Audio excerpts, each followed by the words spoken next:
여러분 안녕하세요. HSK 대표 강사 최은정입니다. 자, 오늘은 5월 시험 문제를 이용해서 우리 6월에 있을 시험을 한번 대비하는 공부를 함께 해보도록 할 텐데요. 자, 먼저 독해 일부분이에요. 제가 여러분하고 뭐 이거를 딱 했다고 이 단어가 요번에 또 나올지 그거는 장담을 못하겠지만 일단 문제에 접근하는 방식 같은 거를 같이 한번 공유를 잘 해보도록 할게요. 일단은 제가 학생들한테 이런 얘기를 되게 많이 하는데요. 전체 글이 이렇게 다 있는 걸 다 읽는다고 생각하면 사람이 진짜 부담스러워요. 그래서 빈칸 주변을 일단 도전을 해보세요. 도전을 해보고 만약에 진짜 해결이 되면 끝내버리시면 되는 거고, 아, 난 이것만 보니까 여기 너무 짧아, 잘 모르겠어. 그러면 조금 더 스물스물, 특히 마침표가 있는 쪽보다는 없는, 요 쉼표가 있는 쪽으로 이렇게 스물스물 연결고리를 읽어보는 게 낫는 거지. 이게 막 전체를 처음부터 다 해석해서 푸는 거는 시간이 너무 많이 걸릴 것 같아요. 자, 일단 요 부분을 딱 보면 49번이 있는 자리가 예시 하고 나옵니다. 이외 슈파 다지아 아주 서예의 대가이기도 했다라는 말이 나오는데요. 우리가 앞을 언뜻 보면 어떤 사람 이름이 나오고 타이엔카이라는 사람은 시입니다. 해석 안 할게요. 제대로. 정치가 이기도 하고 이기도 하다를 뭔가 첨가해주는 느낌의 단어가 하나 더 들어가면 좋을 것 같아요. 그죠? 동시에 바로 정답 A인 것 같죠? 시시에는 일이 생기기 전이니까 사전, 미리. 사전에 미리라는 뜻이고요. 위시, 그래서 이게 어떻게 그래서 관계예요? 정치가여서 서예가다. 말이 안 되죠. 종을 따라서도 거의 둘은 비슷한 흐름을 나타내기 때문에 이미 정답은 A죠. 그럼 더 이상 뒤에 이 연결고리를 읽을 필요는 없으시겠고요. 쫙 넘어갔어요. 엄청 많은 내용을 확 넘어갔어요. 50번으로 바로 왔어요. 타이엔카이는 종라이도시, 종라이 과거부터 현재까지 항상 뭐 해왔다? 슈시에. 여러분 우리 그거는 오해하면 안 돼요. 우리 시험 이름이 팅리 위에도 슈시에 이렇게 나오니까 슈시가 쓰기인 줄 아시는데 얘는 동사로 쓰답니다. 뭐를 쓰냐면 신지엔 편지를 쓰는 거죠. 시더는 강조를 하고 있어요. 자, 그러면 어떻게 편지를 썼을까요? 부사가 더 꾸며주는 상황이 필요할 것 같은데요.互相 서로, 너무 말이 안 맞죠? 친쯔라는 말은 보통 사전적인 뜻으로는 몸소 친히 이렇게 나오는데 실제로 우리가 해석을 해보면 직접이라는 말이 참 어울리는 경우가 많아요. 그런데 우리 학생들 특히 작문할 때 보면 직접 하면 무조건 뭐 쓰냐면 즈지에 쓰신단 말이에요. 그러시면 안 돼요. 상황을 좀, 죄송해요. 상황을 좀 보시면서, 이게 상황이 진짜 즈제, 다이렉트라는 뜻일 때가 있고, 남한테 안 시키고 내가 직접일 때는 즈제라는 말을 쓰시면 안 됩니다. 반드시 친쯔라는 말을 써주세요. 그래서 직접 항상 편지를 손으로 썼다. 좋은 것 같죠? 펀비의 시험 굉장히 잘 나와요. 물론 지금 답 아닌데 부사로 각각인데요. 어떨 때 쓰냐면 자, 예를 들어 이번 회의는 3개국이 참가했는데 각각 한국, 중국, 일본 이렇게 할 때 우리가 각각인 거예요. 그래서 앞에 것을 하나 이렇게 풀어서 다시 설명할 때 쓰는 말인데 여기서 문제가 있죠. 얘는 부사라 그랬어요. 부사가 동사를 꾸미면 괜찮죠. 펀비에 뒤에 동사가 나오면 걱정 안 하고 쓰셔도 되는데 지금처럼 이렇게 한국, 중국, 일본 명사가 나오면 바로 쓰는 것이 좀 힘들어져요. 그럴 때는 펀비에 뒤에 펀비의 시를 꼭 붙여주시고 시를 우리가 좀 서면어체해서 어렵게 말할 때는 웨이라고 해서 펀비의 웨이 형식으로 여기는 들어가야 한국, 중국, 일본 할 수 있겠습니다. 깐진, 얼른 비슷한 말로는 우리 5급에 역시 깡콰이라는 말도 같이 알아두시면 좋겠네요. 역시 답은 뭐밖에 안 된다? 직접 자기가 항상 손으로 편지를 썼다. 이날 수이란 비록 手受了伤 좀 손이 부상을 당했지만 그래도 썼다. 뭐 이런 내용이 나오고 있어요. 자, 그 다음에 51번은 문장을 맞추는 거. 문장을 맞추는 것은 상당히 내용의 앞뒤가 이해가 명확해야만 보통 우리가 알 수 있어요. 그래서 이게 타가 나왔는데 이 타가 사실은 그 앞에 문장을 타고 가면 다른 사람이거든요. 이 사람도입니다. 뭐이냐면 역시 유명한 서예가였어요. 그런데 지혜따오 공원 이 아까 그 사람이 쓴 어떤 문서를 공문을 받아본 다음에 이게 글자가 和以前的 옛날 거랑 별로 같지 않다고 생각이 들었다. 그는 从此, 此라는 말은 这로 시작하는 모든 말을 대신할 수 있어요. 这样, 这里, 这뭐. 그래서 이로부터, 이때부터 B 뭐 문을 닫고 나가지도 않고 자 51번 이제 중요해졌어요. 빙 또한 얘와 병렬 관계를 이루고 있어요. 또한 뭐 있다? 파이미슈 비서를 보내서 취따팅 알아보라고 원인이 왜 글자가 달라졌는지. 그러면 이 사람 나름대로 비서를 보내는 거 왜 자기가 이것과 비슷한 행동을 하는 것이 필요할 텐데요. 非常得意 굉장히 득이양양했다. 전혀 관계없고요. 在家仔细研究 집에서 자세하게 연구를 했다. 그렇죠. 글자가 왜 이럴까? 자기는 연구하고 비서 보내서 원인도 알아보라고 하고. 그래서 B가 가장 적합하겠네요. 자, 그 다음에 52번은 다시 단어를 찾는데요. 아이고 52로 바꿀게요. 요게 말이 시작되는 부분부터 한번 읽어볼게요. 我还以为 참 중요한 동사죠. 以为라고 하면 우리가 어떤 의미예요? 뭔가 착각했을 때. 나중에 알고 보니까 이게 아닌 거야. 나는 또 착각했잖아. 他练成了 연말을 해서 뭐를? 什么新本领 새로운 어떤 능력을 받고 연말을 해서 라인을 연결을 해주는 거고 시향어 나에게 동사가 필요합니다. 나에게 뭐 하는 걸로 착각을 했다? 자, 웨이시에는 바로 뒤에 사람이 들어오지 이렇게 시향으로 빼지 않아요. 누구를 위협하다 아니죠? 그 다음에 치파, 치파는 뭔가 누구에게 깨우침을 주고 영감을 줄 때. 그의 말이 타다 화 치파러워 나에게 깨우침을 주었다. 혹은 명사일 때는 受到启发 형태로 많이 쓰세요. 그래서 어떤 깨우침이나 영감을 얻었을 때, 받았을 때. 특히 예를 들어 여러분이 어떤 강연을 듣고 전 정말 많은 걸 오늘 느꼈어요. 할 때 我受到了很大的启发 이런 말 써주시면 되게 좋고요. 어쨌든 启发도 바로 뒤에 사람이 올 수 있어요. 시향과 启发라는 말은 구조 자체가 불가능하고요. 挑战은 보통 시향 누구누구 挑战이라는 말을 많이 써서 나에게 도전하는 줄 알았지 라고 해서 정답은 C가 되겠습니다. 자, 모방, 모방도 바로 뒤에 모방하는 대상이 목적어로 들어오시면 되겠습니다. 그래서 정답은 C가 맞겠죠. 자, 독해 이 부분은 제가 항상 두 가지 형태를 여러분하고 해봐요. 이제 접근 방법을 한번 공유를 해보는 건데요. 이렇게 앞이 똑같이 시작하는 경우는 이것에 대한 뭐다? 일종의 설명문. 그러면 그런 경우는 이렇게 어차피 설명 대상이 너무나 정해진 경우는 이런 말이 나오는지만 사실 찾아보고도 아주 빨리 답을 찾을 수 있는데 두 번째 문제처럼 뭔가 인가에 뭐뭐 해야 됩니다. 야오 뭐뭐 해야 됩니다.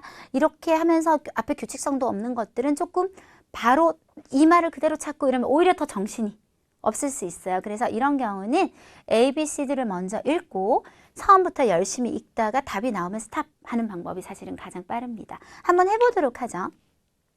이 글자의 표정은 굉장히 과장적이다라고 했어요. 표정을 한번 찾아볼까요? 자, 표정 찾았어요. 各种表情符号, 각종 어떤 표정을 나타내는 부호로 表达 나타내요. 人物心情 사람의 인물의 어떤 감정, 심정을 나타냅니다. 그 어디에도 이제 끝났는데 과장되단 말은 없으니까 답이 되기 힘들겠고요. B 갑니다. 이 글자는 유행하는 글자체다. 그럼 최소 유행하단 말이 비슷한 게 나와야 되는데 이 글의 어떤 곳에서도 유행한다는 말을 볼 수는 없고요. C, 이 글자는 사용해서 表达 心情, 表达 心情 방금 읽었죠? 그럼 답 뭐 되는 거야? C. 이렇게 포인트만 찾아도 보통 답이 나오는 반면에 이런 글은 일단 A, B, C들 한번 읽어볼게요.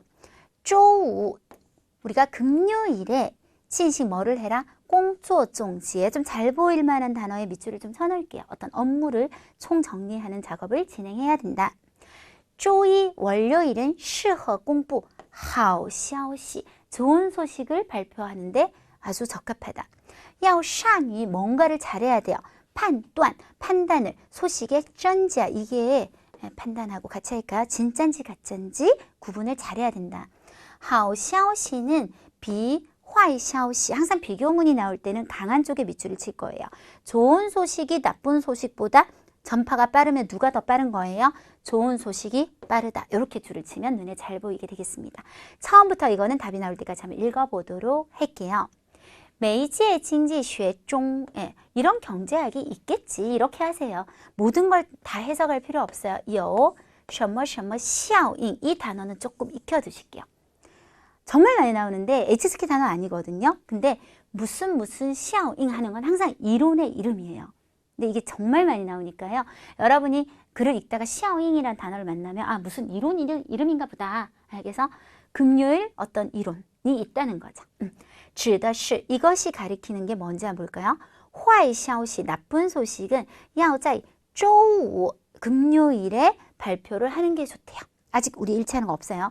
因为 이유를 한번 들어보면 大家的注意力 모두들의 주의력이 또在 전부에 어디에 있냐면 周末上 주말에 있답니다.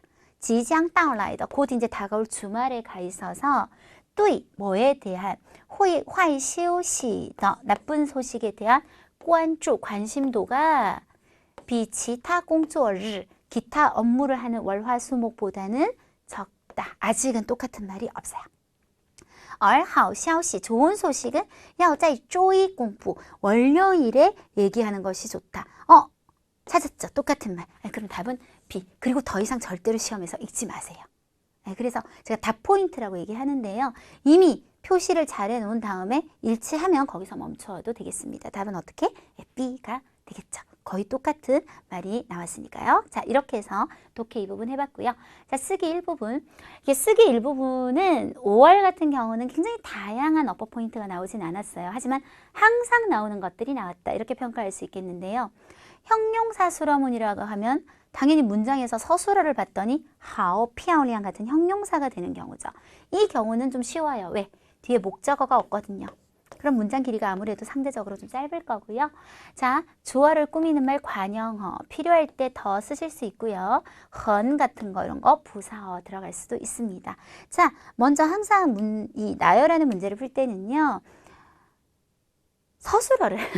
서술어를 딱 찾는 것이 가장 일단은 유리해요. 지금 딱 보면 누가 서술어냐면 안, 어둡다가 형용사 서술어고 나머지는 절대 서술어가 될 수가 없죠.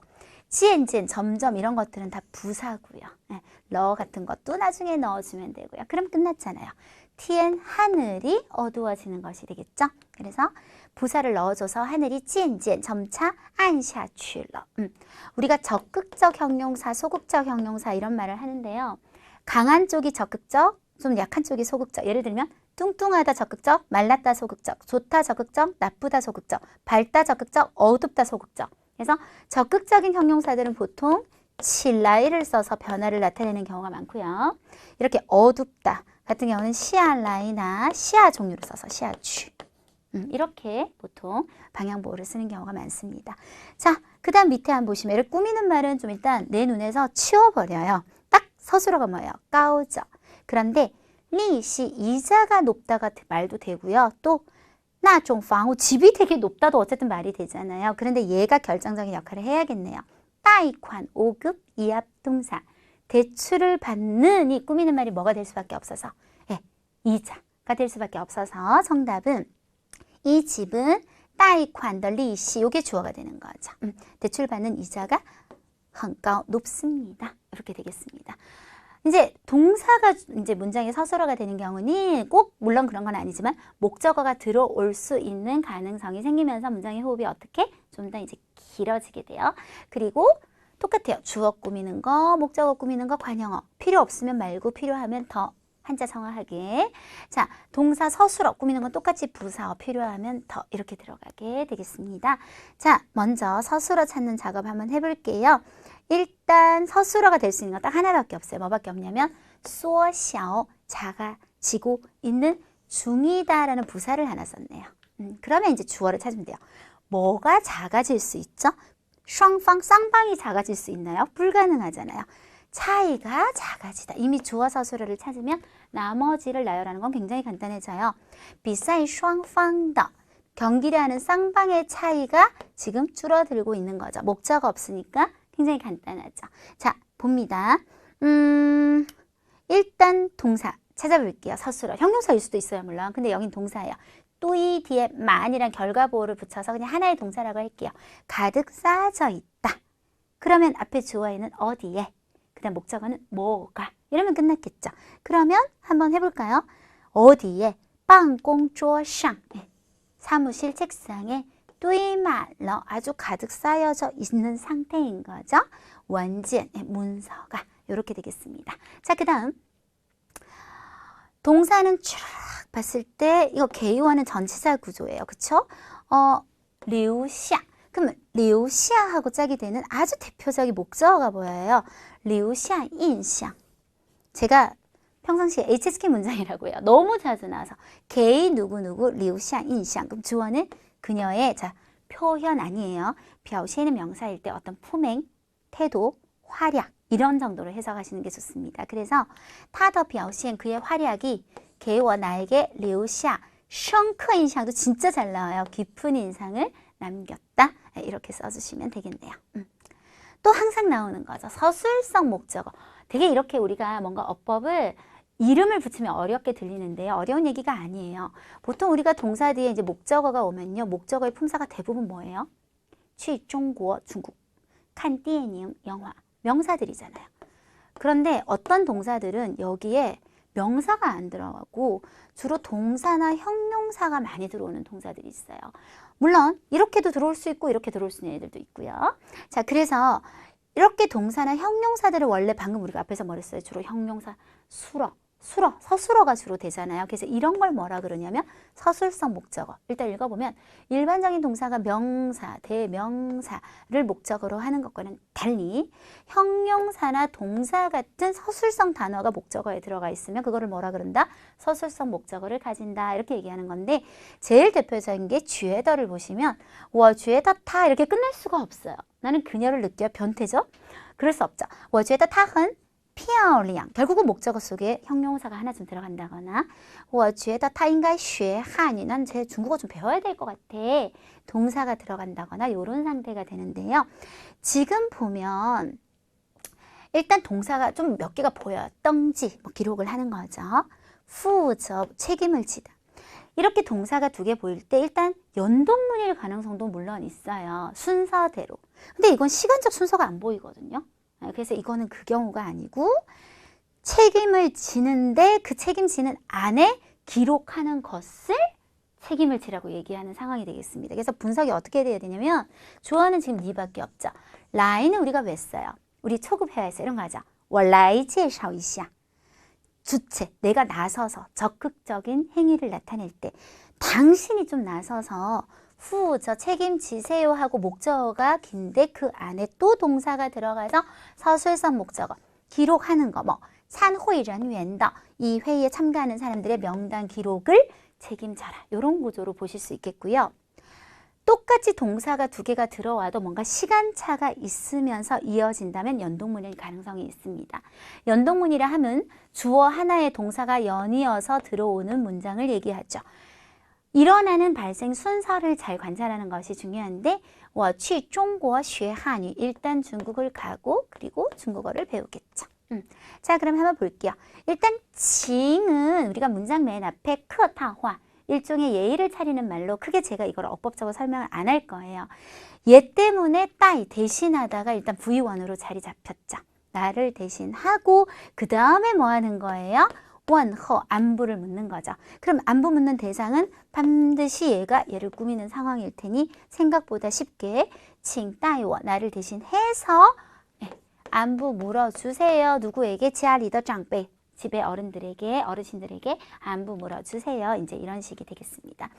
자, 이거는 좀 잘 안 나오는 문제이긴 한데 특수구문 그래도 한 번쯤 알아두시면 되게 좋을 것 같아요. 특히 회화를 할 때 내가 왜 이런지 이해 못했던 부분들이 조금 해결이 될 수도 있을 것 같아서 제가 넣었는데요. 이거는 동사가 요매요일 때 한해서 일어나는 일이지 딴 때는 절대 이러시면 안 돼요. 요매요 뒤에 목적어가 있을 때 그 목적어를 꾸미는 말이 뭐 이거, 피아올리앙더, 수량사라든지 형용사면 당연히 앞에서 이렇게 꾸미시면 돼요. 그런데 동사다. 그러면 뒤에서 보통 올라오게 됩니다. 예를 들어 我有一个朋友 자, 이거는 동사 요매요 일 때 한해서라 그랬어요. 나는 이거는 당연히 앞에 있어야죠. 친구가 있는데 어떤 친구라고 말을 하고 싶냐면 중국어 공부하는 친구. 공부하다 동사죠. 그럼 보통 뒤에서 올리면서 我有一个朋友学汉语 이렇게 올리실 수 있다는 얘기예요. 내가 계속 전화를 했는데 전화를 받는 사람이 없어. 没有저 동사가 人이 목적어입니다. 근데 어떤 사람이요? 전화 받다. 받다가 동사가 들어가죠. 그러면 没有接电话的人안 한다고요. 没有人接电话. 이제 이렇게 됩니다. 굉장히 보통 5급이 이게 쓰기 일부분이 별로 어렵지가 않거든요. 근데 지난달에 굉장히 잘 안 나오면서 난 좀 어려웠겠다라고 생각했던 문제였는데요. 일단 제가 띄워놓고 얘기할 거예요. 这台机器 이 기계에는 요 뭐가 있어요? 두 개의 링지엔 부속품이 있어요인데 동사가 요죠.